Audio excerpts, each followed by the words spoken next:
και κύριοι, γεια σας. Στην σημερινή μας εκπομπή έχουμε τη χαρά και την τιμή να φιλοξενούμε μια καταξιωμένη ηθοποιό, την κυρία Ηλέκτρα Φραγκιαδάκη. Να ευχαριστήσουμε τον πρόεδρο του Μουσείου της Πόλης των Αθηνών, Βούρου Εφταξία, κύριο Αντώνη Βογιατζή, και το Διοικητικό Συμβούλιο για την παραχώρηση του όμορφου χώρου να βιντεοσκοπήσουμε τη συνέντευξή μας, καθώς και τη συνεργάτη της εκπομπής, δόκτωρ της Ιστορίας της Τέχνης και πρώην δάσκουσα στο Ιόνιο Πανεπιστήμιο, κυρία Μαράη Γεωργούση, για τη συμβολή της. Κυρία Φραγκιαδάκη, σας καλωσορίζουμε στην εκπομπή μας. Ευχαριστούμε για την τιμή που μας κάνατε και δεχτήκατε την πρόσκλησή μας. Θα θέλαμε τώρα λίγο να μας πείτε για τον τόπο καταγωγής σας και για τους γονείς σας. Ωραία. Αρχικά να πω και εγώ ότι σας ευχαριστώ πολύ για την πρόσκληση.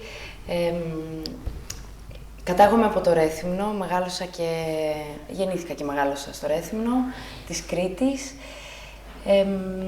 Οι γονείς μου είναι δύο υπέροχοι άνθρωποι, είμαι πολύ τυχερή που τους έχω γονείς.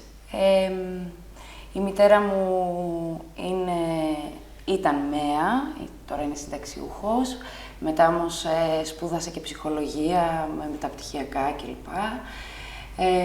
Και ο πατέρας μου είναι προγραμματιστής. Είναι δηλαδή δύο άνθρωποι που δεν έχουν καμία σχέση με την τέχνη. Παρ' όλα αυτά, το Ρέθυμνο είναι μια πόλη, θεωρώ, που καθόρισε την πορεία μου την καλλιτεχνική, γιατί είναι μια πανέμορφη πόλη, είναι μια πόλη είναι η πόλη των γραμμάτων και των τεχνών, όπως λένε, και δεν είναι μόνο στο όνομα. Θεωρώ ότι έχει πολύ μεγάλη παράδοση στη μουσική, στην αρχιτεκτονική. Είναι μια πόλη που πραγματικά χαίρεσε να μεγαλώνει σαν παιδί. Είναι ευλογία να μεγαλώνει σαν παιδί σε αυτή την πόλη. Θα θέλαμε τώρα να μας πείτε πώς προέκυψε η ανασχόλησή σας με την τέχνη. Ξεκίνησα τις σπουδές μου στη μουσική, πολύ μικρή, στις πρώτες τάξεις του δημοτικού. Κλασική μουσική έκανα, δηλαδή κλασική κιθάρα, αργότερα και πιάνο, ανώτερα θεωρητικά, και μετά περνώντας στην Αθήνα στο Πανεπιστήμιο, όπου ήρθα για να σπουδάσω νομική, κάπως ένιωσα την ανάγκη να εξερευνήσω πιο πολύ την καλλιτεχνική μου φύση και οδηγήθηκα, θα έλεγα τυχαία, με έναν τρόπο, στο θέατρο, γιατί ο κύριος Σπύρος Παπαδόπουλος κάπως με προέτρεψε να σπουδάσω θέατρο, και έτσι βρέθηκα, χωρίς να έχω όμως επαφή με το χώρο, βρέθηκα στη Δραματική Σχολή του Οδείου Αθηνών, έδωσα εξετάσεις δηλαδή, πέρασα, και από εκεί και πέρα τα πράγματα ήταν για μένα μονόδρομος. Ποιους καθηγητές είχατε? Είχα τον κύριο Αρβανιτάκη, που ήταν και διευθυντής της σχολής, την Αμαλία Μουτούση, τον Ακύλα Καραζήση, τον Ηλία Κουνέλα, την Τζορτζίνα Κακουδάκη, τον Βασίλη Ανδρέου. Τώρα σίγουρα είχα κι άλλους, σας είπα κάπως. Όσους θυμάστε. Ναι. Πόσο σας βοήθησε η μουσική και η νομική στο θέατρο? Η μουσική είναι μια τέχνη πολύ κοντά, θα έλεγα, στο θέατρο. Το θέατρο έχει ανάγκη τη μουσική και η μουσική έχει ανάγκη το performance, με έναν τρόπο, δηλαδή την έννοια της θεατρικότητας. Η νομική, που είναι κάτι φαινομενικά άσχετο, θα έλεγα ότι είναι επίσης πάρα πολύ συγγενείς αυτές οι δύο, ας πούμε, σπουδές, διότι μέσα από το θέατρο με έναν τρόπο αναζητούμε δικαίωση για τις φωνές όλων εκείνων των ανθρώπων που δεν ακούστηκαν, έμειναν στη σκιά, ακούστηκαν και ξεχάστηκαν, ή προσπαθούμε να ανακαλύψουμε διαφορετικούς, να επινοήσουμε διαφορετικούς τρόπους απόδοσης της δικαιοσύνης και και φιλοσοφικά και πρακτικά, ας πούμε. Οπότε, με έναν τρόπο, χαίρομαι που είχα και αυτή την σπουδή παράλληλα με το θέατρο. Δεν το μετανιώνω και γι' αυτό κιόλας θέλησα να τις ολοκληρώσω τις σπουδές μου στη νομική. Ναι, γιατί κάτι καλό είναι. Θα σας βοηθήσει και στην πορεία της ζωής σας. Ναι, πολλοί άνθρωποι θεωρούν, εντάξει, στο χώρο μας ότι το να εμβαθύνεις μόνο σε ένα, ας πούμε, στην τέχνη του θεάτρου, στην υποκριτική, είναι πιο χρήσιμο. Εγώ θεωρώ ότι δουλεύοντας παράλληλα μια άλλη τέχνη, μια άλλη επιστήμη, τροφοδοτείς στην ουσία την τέχνη σου.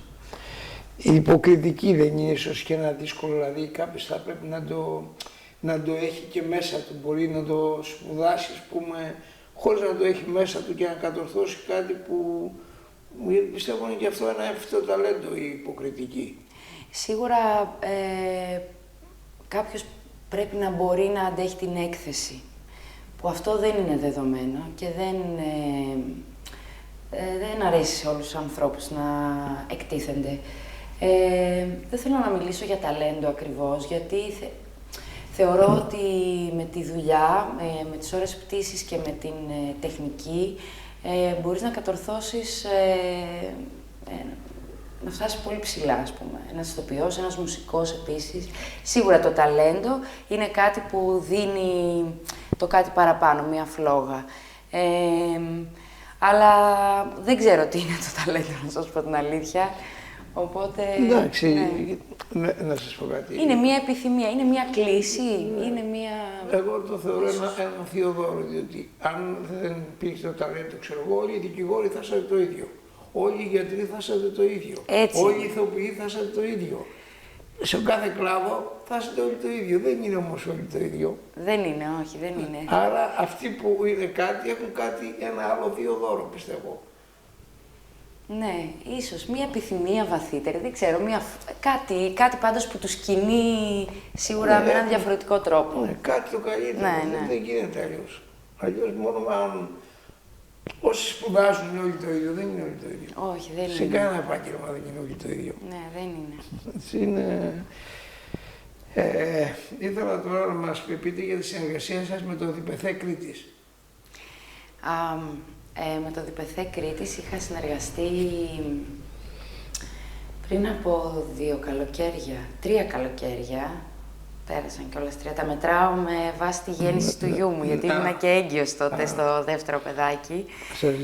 Ευχαριστώ πολύ. Και είχαμε συνεργαστεί πάρα πολύ καλά με το ΔΠΘ. Είχαμε κάνει μια πάρα πολύ ενδιαφέρουσα παράσταση για τη Βεντέτα στην Κρήτη. Είχαμε μάλιστα μελετήσει και τη Βεντέτα που κρατούσε από χρόνια και αναπληρώθηκε το περσινό καλοκαίρι, δυστυχώς. Είχαμε ταξιδέψει σε όλες τις πόλεις της Κρήτης, είχαμε παρουσιάσει τη δουλειά. Ήταν μια άψογη συνεργασία. Μου αρέσει να δουλεύω στην Κρήτη και με το ΔΠΘ φυσικά, αλλά και γενικά θεωρώ ότι είναι ένας τόπος αρκετά φιλόξενος, όπου δυστυχώς, όπως σε όλη την επαρχία, στην ελληνική επαρχία, δεν δίνεται η προσοχή και κυρίως οικονομικό είναι το ζήτημα, δηλαδή να το θέσω έτσι όπως είναι το πράγμα. Τα απαιτούμενα χρήματα έτσι ώστε να μπορούν να γίνονται πράγματα ίσης, ας πούμε, αξίας που γίνονται και στην Αθήνα με τους μεγάλους παραγωγούς κλπ.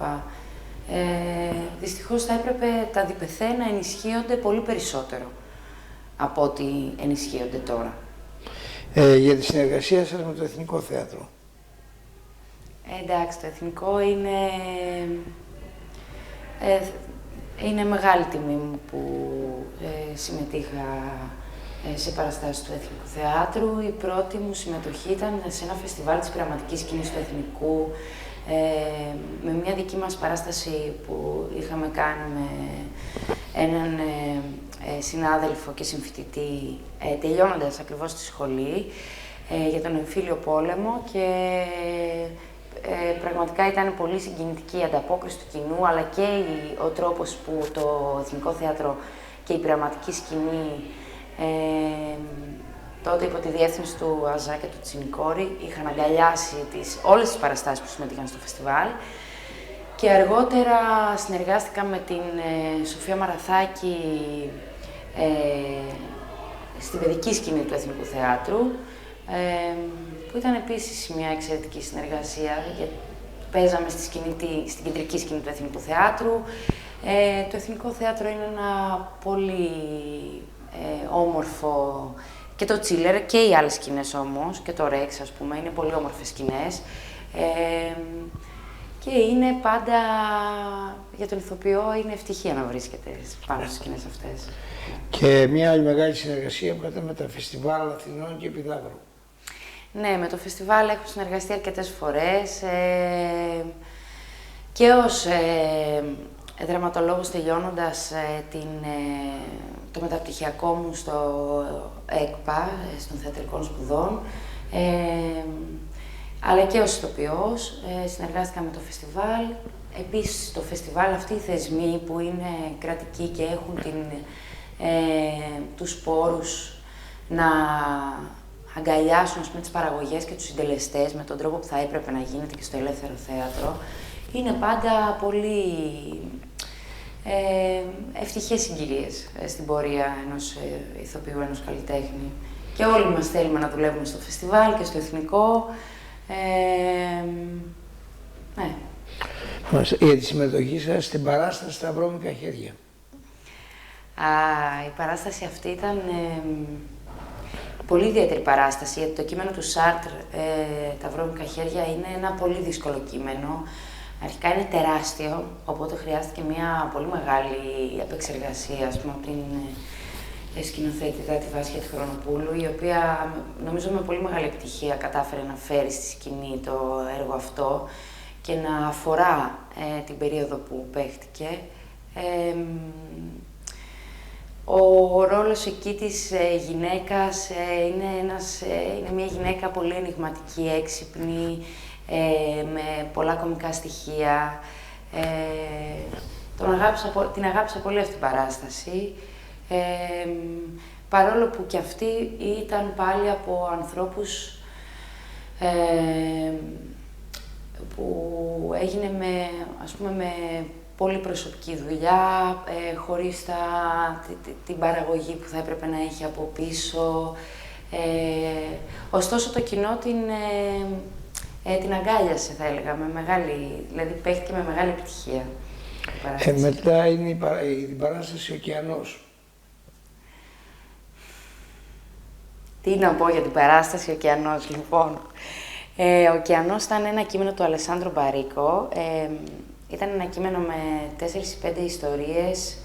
Εμείς επιλέξαμε τη μία ιστορία που βρίσκεται στη μέση του έργου. Είναι μια ιστορία που εμπνευσμένη από την πραγματική ιστορία της Μέδουσας, του καραβιού, όπου οι άνθρωποι βουλιάζουν και μένουν πάνω σε μια σχεδία 100 άνθρωποι και αναγκάζονται να φάνε ο ένας τον άλλο. Και είναι η στιγμή όπου έχουν μείνει 2 μόνο, ένας γιατρός λευκός, μορφωμένος, πλούσιος, και ένας μαύρος εργάτης σκλάβος.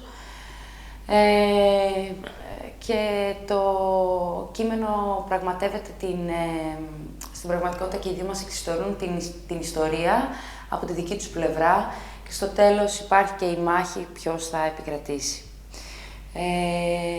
Ήταν ένα πολύ συγκινητικό κείμενο και επειδή τίθεται αυτό το θεμελιώδες ζήτημα της δικαιοσύνης, το αν η ζωή 100 αξίζουν έναντι τη ζωή ενός και πώς, ας πούμε, η επιβίωση μπορεί να μας φέρει στα όρια, ας πούμε, της ανθρωποφαγίας. Θεωρώ ότι ήταν ένα κείμενο πολύ σκληρό, μια πολύ ιδιαίτερη παράσταση και φυσικά ήταν η πρώτη φορά που έκανα μονόλογο, οπότε είχα και αυτή την έξτρα αγωνία και την ανακάλυπτα αυτό το καινούριο πεδίο για μένα, του μονολόγου, που είναι αρκετά διαφορετικό από ό,τι άλλο είχα μέχρι τότε εμπλακεί. Μετά έρχεται για τις συνεργασίες με το Κρατικό Θέατρο Βορείου Ελλάδος. Με το Κρατικό Θέατρο Βορείου Ελλάδος ταξιδέψαμε ουσιαστικά την παράσταση του Ωκεανού στο Κρατικό. Δεν συμμετείχα σε άλλη παραγωγή του Κρατικού Θεάτρου. Μάλιστα. Για την παράσταση Ρωμαίος και Ιουλιέτα. Ήταν μια ιδιαίτερη παράσταση, η παράσταση εκείνη, πάλι στο Διπεθέ της Κοζάνης, με τον Λευτέρη Γιωβανίδη, τότε καλλιτεχνικό διευθυντή κιόλας. Ήταν μια συμπαραγωγή του Εθνικού Θεάτρου της Κροατίας με το Διπεθέ και οι μισοί ηθοποιοί ήταν Κροάτες, δηλαδή όλη η οικογένεια του Ρωμαίου ήταν Κροάτες. Η παράσταση αυτή ταξίδεψε και στην Κροατία, ταξίδεψε και στην Ελλάδα χειμώνα, κάναμε περιοδεία σε διάφορες πόλεις. Ήταν και αυτή μία από τις... έτσι τη σκέφτομαι και γελάω. Ήταν μια πολύ ωραία εμπειρία. Φυσικά ένας πανέμορφος ρόλος. Όλες οι ηθοποιίνες θέλουμε να παίξουμε το ρόλο της Ιουλιέτας. Και είχε το έξτρα ενδιαφέρον ότι η παράσταση αυτή ήταν βασισμένη, στην πραγματικότητα σε 3 γλώσσες γινόταν. Στα αγγλικά, τα σεξπυρικά αγγλικά, οπότε κάναμε και μαθήματα αγγλικών για το πώς θα εκφέρουμε αυτό το λόγο, στα κροάτικα και στα ελληνικά. Και φυσικά είχα την τύχη να συνεργαστώ στην παράσταση αυτή με την Χρύσα Ρόπα, που είναι μια σπουδαία ηθοποιός και σπουδαία γυναίκα πάνω απ' όλα. Οπότε, ναι, έχω πολύ ωραίες αναμνήσεις από την παράσταση αυτή. Πώς προέκυψε και η σκηνοθετική σας εργασία, δραστηριότητα? Νομίζω ότι οι περισσότεροι Έλληνες ηθοποιοί, και επειδή κάπως δεν υπάρχει και μια σκηνοθετική παράδοση στην Ελλάδα, ή μάλλον υπάρχει η παράδοση ότι οι ηθοποιοί κάποια στιγμή θα σκηνοθετήσουν και κάποια παράσταση. Δηλαδή η σκηνοθεσία δεν σπουδάζεται, μέχρι τώρα δεν είχαμε σχολή, τώρα υπάρχει σχολή σκηνοθεσίας του Εθνικού. Αλλά οι περισσότεροι σκηνοθέτες προέρχονται από τις δραματικές σχολές, είναι ηθοποιοί. Και η πρώτη μου σκηνοθεσία προέκυψε από μία συνάντηση, θα έλεγα, ανθρώπων που ήθελαν να δοκιμάσουν ένα έργο του Δημήτρη Δημητριάδη και εγώ, επειδή έβρισκα πιο δημιουργικό το κομμάτι εκείνη την περίοδο να είμαι απ' έξω και ήθελα να πειραματιστώ και στο χώρο της σκηνοθεσίας, αποφάσισα να τολμήσω αυτό το βήμα. Η αλήθεια είναι ότι τρόμαξα με την διαδικασία της σκηνοθεσίας, γιατί είναι πολύ διαφορετική από την υποκριτική, ας πούμε, δουλειά, και γι' αυτό κιόλας ασχολήθηκα μετά από 10 χρόνια ξανά. Έτυχε να βρεθώ να σκηνοθετώ πέρυσι στη Θεσσαλονίκη στα πλαίσια του προγράμματος «Όλη η Ελλάδα ένας πολιτισμός». Και αυτό γιατί ήθελα πολύ να κάνω μια παράσταση για τη δικαιοσύνη και το θέατρο. Κάπως ήθελα δηλαδή να συνδυάσω, επειδή αυτό ήταν και το θέμα της πτυχιακής μου στο μεταπτυχιακό, ήθελα αυτό να το φέρω κάπως πάνω στη σκηνή, όλη αυτή τη μελέτη που είχα κάνει. Για τη συμμετοχή σας σε ταινίες μικρού μήκους? Δεν έχω πάρα πολλές συμμετοχές στις ταινίες μικρού μήκους, θα ήθελα να είχα περισσότερες. Οι συμμετοχές όμως που έχω είναι και οι δύο έτσι πολύ όμορφες στιγμές. Εντάξει, μην πω τώρα αναλυτικά για τις ταινίες, δεν πειράζει. Όχι, πες, θυμάστε. Η πρώτη ήταν μια σκηνοθεσία του Τάσου Αλαμάνου σε μια μικρού μήκους που είχε γίνει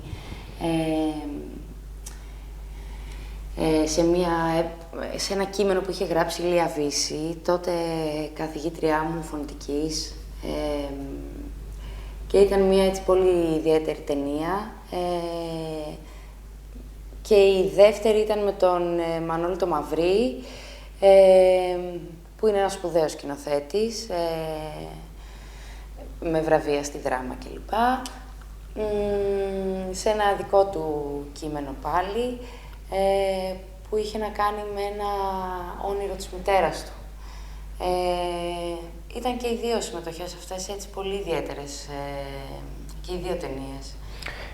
Πώς προέκυψε τώρα η συμμετοχή σας στην ταινία του καταξιωμένου σκηνοθέτη Γιάννη Μαραγδί, το Καποδίστρια, και τα συναισθήματα που νιώσατε όταν κληθήκατε για να συμμετέχετε. Λοιπόν, η πρόταση αυτή ήρθε, θα έλεγα, μια σειρά τυχαίων ή και όχι γεγονότων. Με πρότεινε στην ταινία η Μαρίνα Καλογύρου, που είχαμε συνεργαστεί λίγους μήνες πριν στην τηλεόραση, σε μια τηλεοπτική, στον Άγιο Παΐσιο. Δεν γνωριζόμασταν, δηλαδή πέρα από τη συνεργασία μας αυτή, δεν είχαμε ξανασυναντηθεί με την κυρία Καλογύρου. Και με πήρε κάποια στιγμή τηλέφωνο, μου λέει: θέλω να σε προτείνω σε αυτήν την ταινία, πιστεύω ότι μπορείς να το κάνεις πολύ καλά, εσύ και αυτά. Και κάπως έτσι βρέθηκα στο γραφείο του κυρίου Σμαραγδί, κάναμε κάποιες συναντήσεις και ανέλαβα το ρόλο αυτό τον ιδιαίτερο αυτό ρόλο της Ροξάνδρας Τούρτζα. Τα συναισθήματά μου φυσικά ήταν, στην αρχή ήμουνα ενθουσιασμένη, τρομαγμένη, πανικοβλημένη, γιατί η αλήθεια είναι, για να είμαι ειλικρινής, πέρα από τις σχολικές γνώσεις, ας πούμε, δεν είχα ασχοληθεί ξανά με την εποχή εκείνη, με την εποχή της Επανάστασης. Δεν γνώριζα την Ροξάνδρα Στούρτζα. Ήταν δηλαδή όλο ένα πολύ καινούριο πεδίο, ας πούμε, για μένα.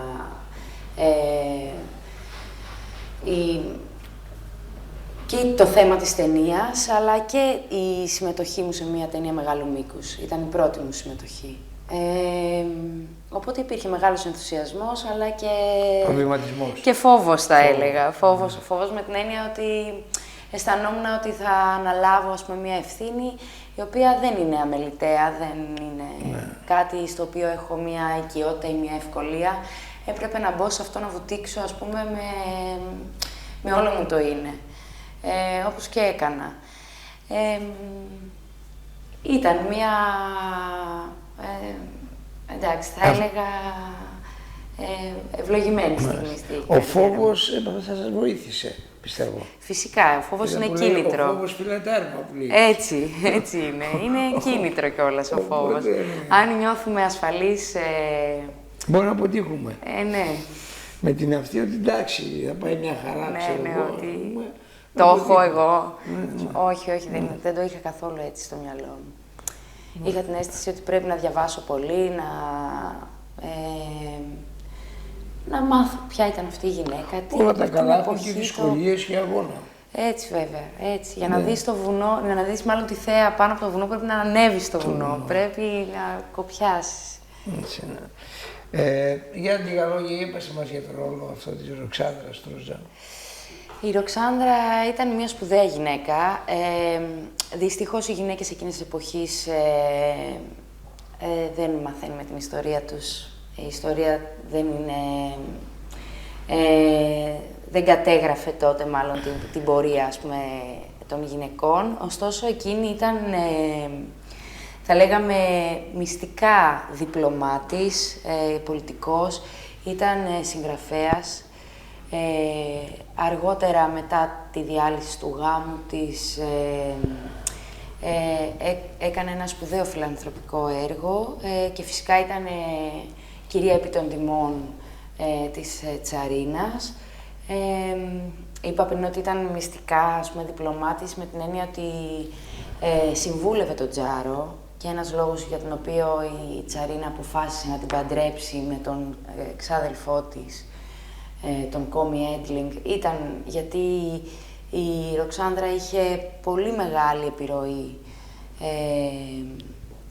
στον Τζάρο, ας πούμε, και εξού και η σύνδεσή της με τον Καποδίστρια, όπου τη συμβουλευόταν για τις κινήσεις του.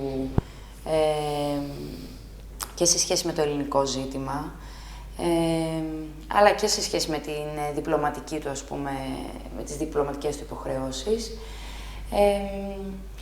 Ήταν μια γυναίκα, θα έλεγα, η οποία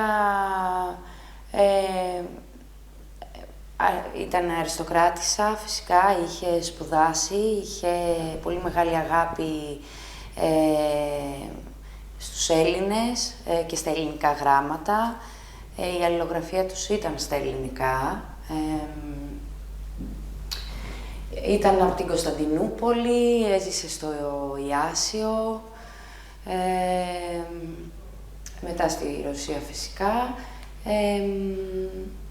Και δυστυχώς δεν είχε την ζωή που θα ονειρευόταν, δεν έζησε τη ζωή που θα... δεν μοιράστηκε μάλλον τη ζωή που ονειρευόταν με τον Ιωάννη Καποδίστρια.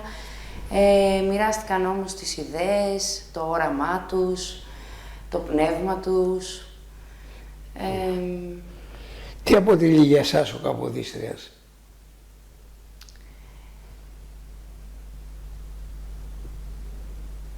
Τη χαημένη ευκαιρία. Την ελπίδα που δεν πρόλαβε να ανθίσει στην πραγματικότητα. Δηλαδή μια φλόγα η οποία προτού προλάβει να ανάψει, είχε κιόλας σβήσει.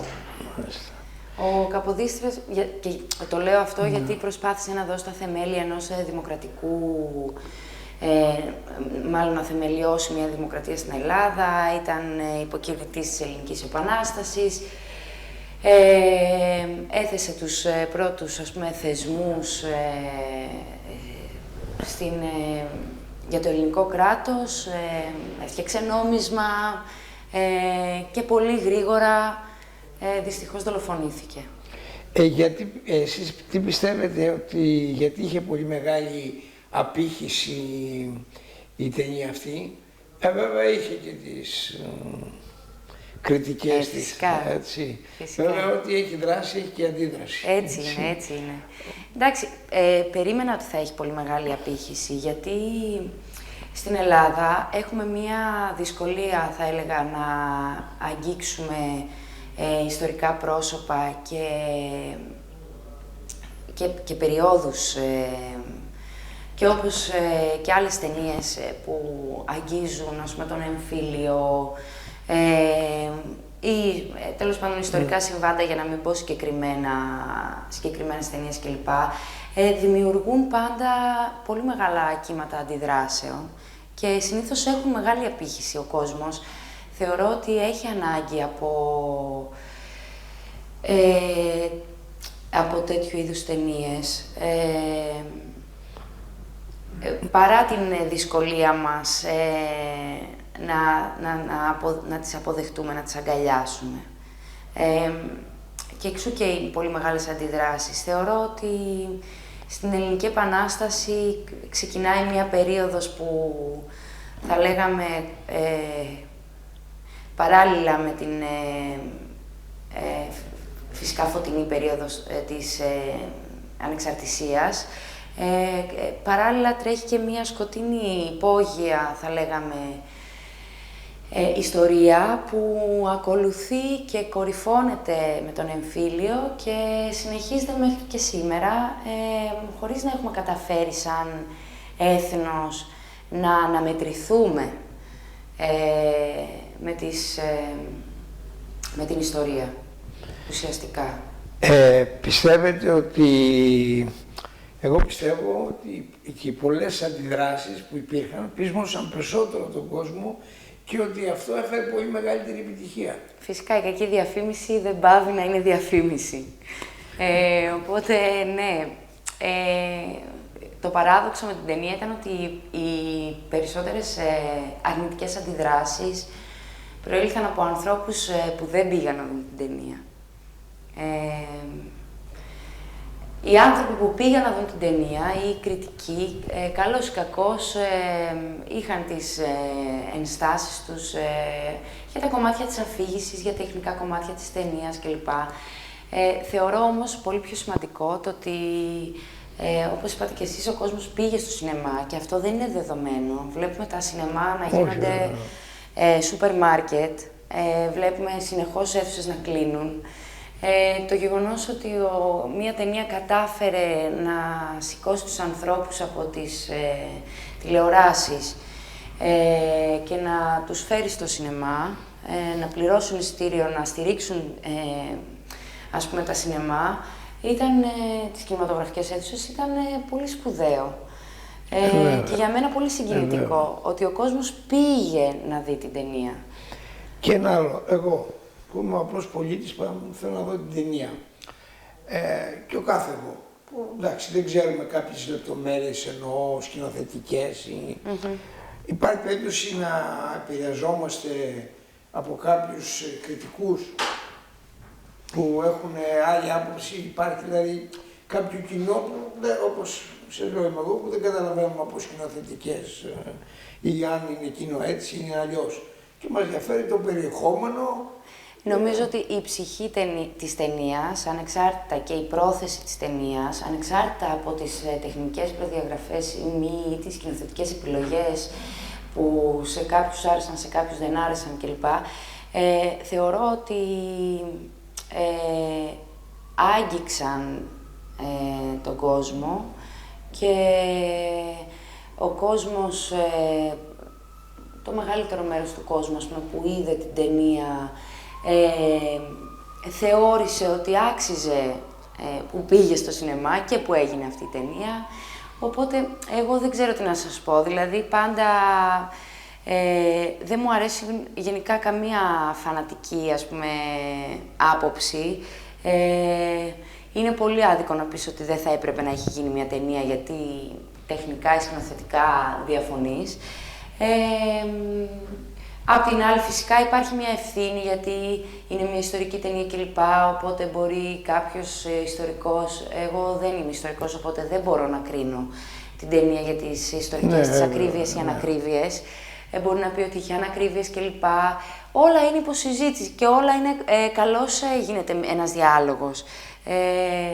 Όταν υπάρχει από πίσω βέβαια καλή πρόθεση, όταν υπάρχει πρόθεση απλά να κατακεραυνώσει ή να απορρίψει ας πούμε τα πάντα, εντάξει, θεωρώ ότι δεν χρειάζεται λόγος. Εγώ πιστεύω ότι η ταινία αυτή αναζωπήρωσε τη συζήτηση, φυσικά. Και μάθανε και οι νεότεροι και όλοι αυτοί. Ποιος ήταν ο Καποδίστριας, τι ήθελε, έφερε ξανά μνήμες. Και κάποιες γνώσεις προφανώς. Συμφωνώ. Κάποιοι άνθρωποι διάβασαν ενδεχομένως για τον Καποδίστρια, έμαθαν ότι υπήρχε μια γυναίκα που την έλεγαν έτσι και η οποία επηρέασε τη ζωή του κλπ.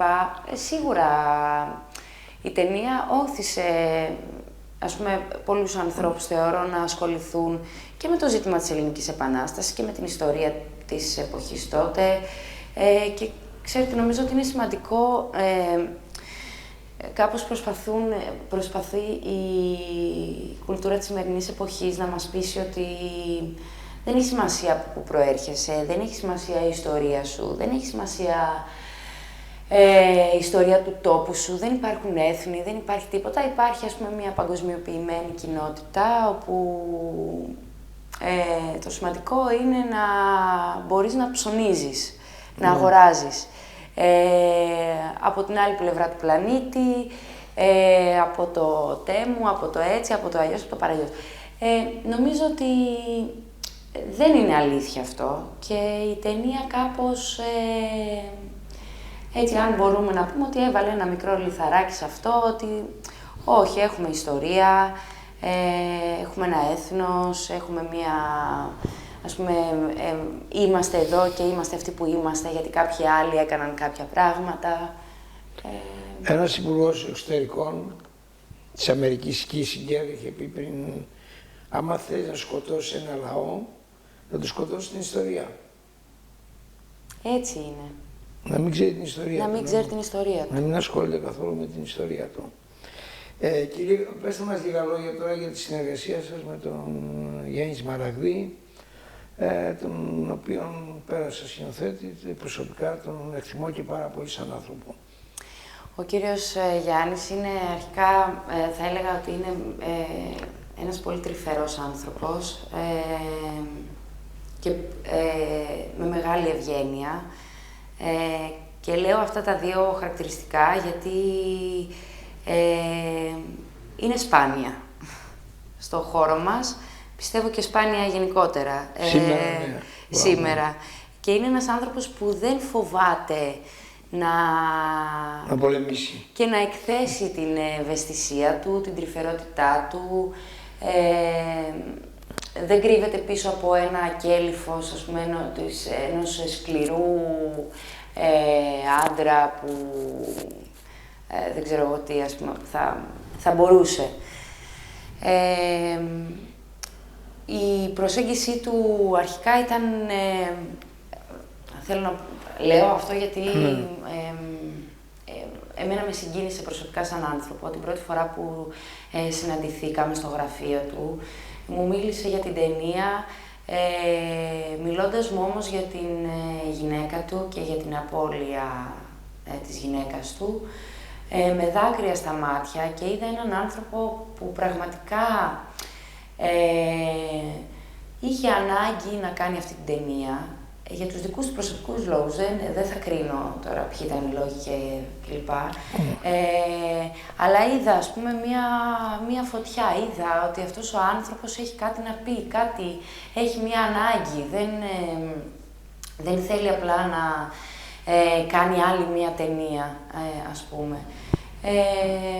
Στη συνεργασία μας ήταν, θα έλεγα, άψογος, ήξερε πάρα πολύ καλά πού ήθελε να οδηγήσει τους ηθοποιούς, τι ζητούσε από τις σκηνές, πώς ήθελε να δομήσει τις σκηνές. Δεν ένιωσα δηλαδή κάποια στιγμή ότι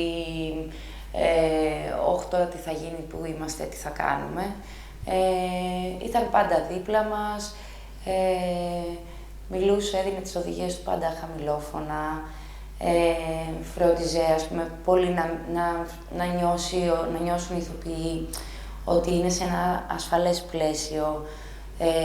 Δεν ήταν δηλαδή από αυτούς τους σκηνοθέτες που θέλουν να σε μειώσουν για να βγάλουν τον καλύτερο σου εαυτό. Ήταν από την άλλη μέθοδο, ας πούμε.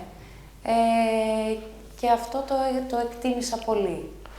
Εγώ πιστεύω ότι και έχει παίξει σε όλες τις ταινίες ένα ρόλο πατριωτικό. Ναι. Και αυτή η λέξη... Με ιστορικές προσωπικότητες, εθνικές προσωπικότητες, που έχουμε πολύ ανάγκη σήμερα. Ναι, θα έλεγα ότι υπάρχει, δυστυχώς αυτή τη λέξη την έχουν καπηλευτεί, είναι μια λέξη που έχει... Κάποιος στενοχωρεί, αλλά δεν μας πειράζει. Κάποιος στεναχωρεί, ναι. Και μας στεναχωρούν αυτοί. Ναι, δυστυχώς.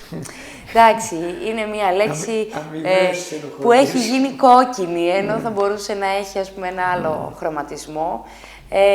Φοβόμαστε να τη χρησιμοποιήσουμε.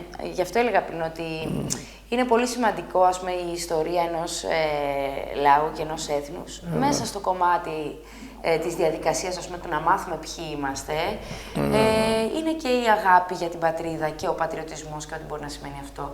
Φυσικά, ο Γιάννης Μαραγδής έχει συμβάλει στην ανάδειξη προσωπικότητων. Αυτό είναι που τον συγκινεί τον άνθρωπο και που τον κινεί. Και αυτό είναι πάρα πολύ ωραίο, θα έλεγα εγώ. Εντάξει, κάποιοι άνθρωποι... Τι να κάνουμε.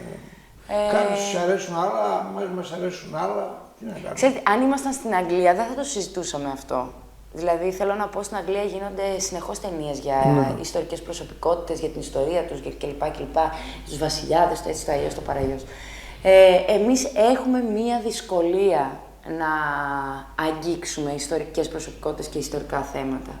Και γενικά να αγγίξουμε την ιστορία μας. Έχουμε, θεωρώ, σαν λαός, παθαίνουμε διάφορα πράγματα.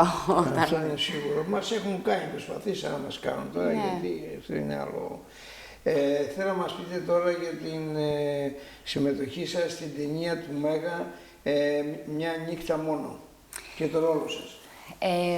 Εκεί κάνω κάτι πολύ διαφορετικό. Κάνω μια γυναίκα από την Αρμενία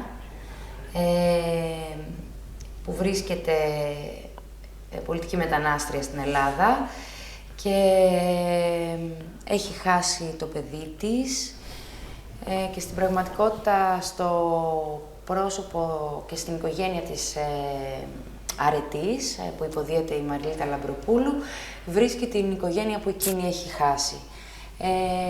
Η συμμετοχή αυτή, μάλλον η συνεργασία μου με τον σκηνοθέτη της σειράς, τον κύριο Στάμο Τσάμι, ξεκίνησε, θα λέγαμε, γνωριστήκαμε σε μια άλλη δουλειά και εκείνος, ας πούμε, μου πρότεινε το ρόλο αυτό, που είναι έτσι θα έλεγα, μια πολύ ευαίσθητη,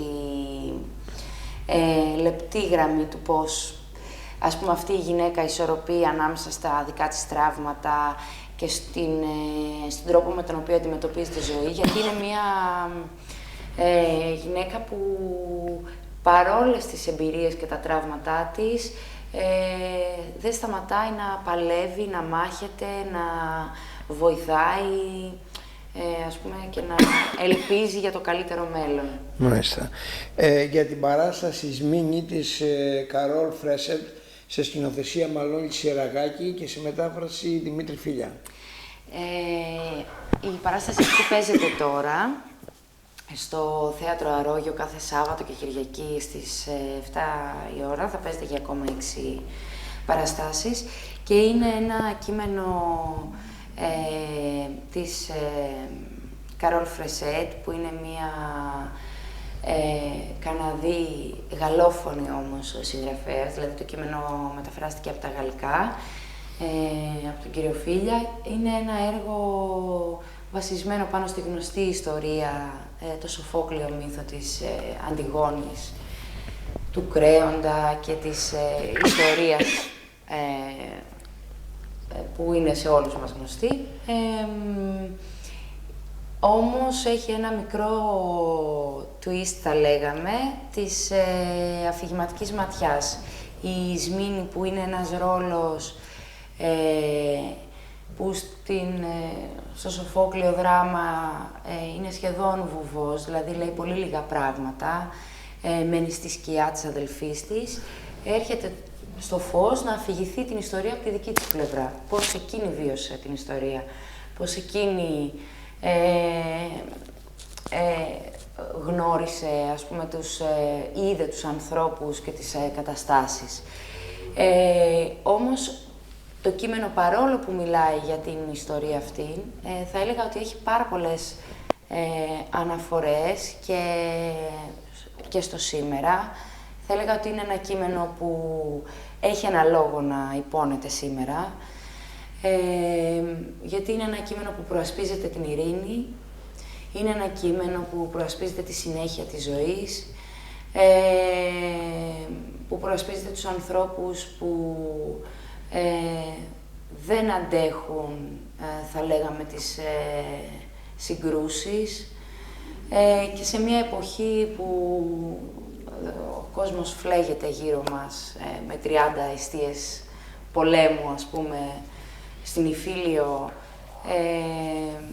Εμένα προσωπικά, σαν ηθοποιό, είναι ένα κείμενο που με συγκινεί βαθιά. Τι άλλα σχέδια έχετε από εδώ και πέρα, κύριε Φραγκεδάκη? Δεν μπορώ να τα αποκαλύψω ακόμα. Η αλήθεια είναι ότι δεν ξέρω, υπάρχουν συζητήσεις για διάφορα. Μετά την παράσταση αυτή θα κάνω κάτι στο θέατρο, αλλά δεν μπορώ να πω ακόμα γιατί δεν έχει κλείσει τίποτα σίγουρο. Η σειρά θα συνεχιστεί μέχρι τα γυρίσματα μέχρι τον Ιούνιο και μετά βλέπουμε. Ωραία. Θα ήθελα πολύ να κάνω κάτι δικό μου ξανά. Ευχόμαι. Σας ευχαριστούμε πολύ που ήρθατε. Και εγώ σας ευχαριστώ. Και εύχομαι υγεία και επίτευξη των στόχων. Να είστε καλά. Ευχαριστώ και εγώ πολύ. Κυρίες και κύριοι, φτάσαμε στο τέλος της σημερινής μας εκπομπής. Να ευχαριστήσουμε τον πρόεδρο του Μουσείου της Πόλεως των Αθηνών, Γουρού Εφταξία, κ. Αντώνη Βογιατζή, και το Διοικητικό Συμβούλιο για την παραχώρηση του όμορφου χώρου να βιντεοσκοπήσουμε τη συνέντευξή μας, και τη συνεργάτη της εκπομπής, δόκτωρ της Ιστορίας της Τέχνης και πρώην διδάσκουσα στο Ιόνιο Πανεπιστήμιο, κυρία Μαρά Ιωργούση, και όλους εσάς που μας παρακολουθήσατε. Γεια σας.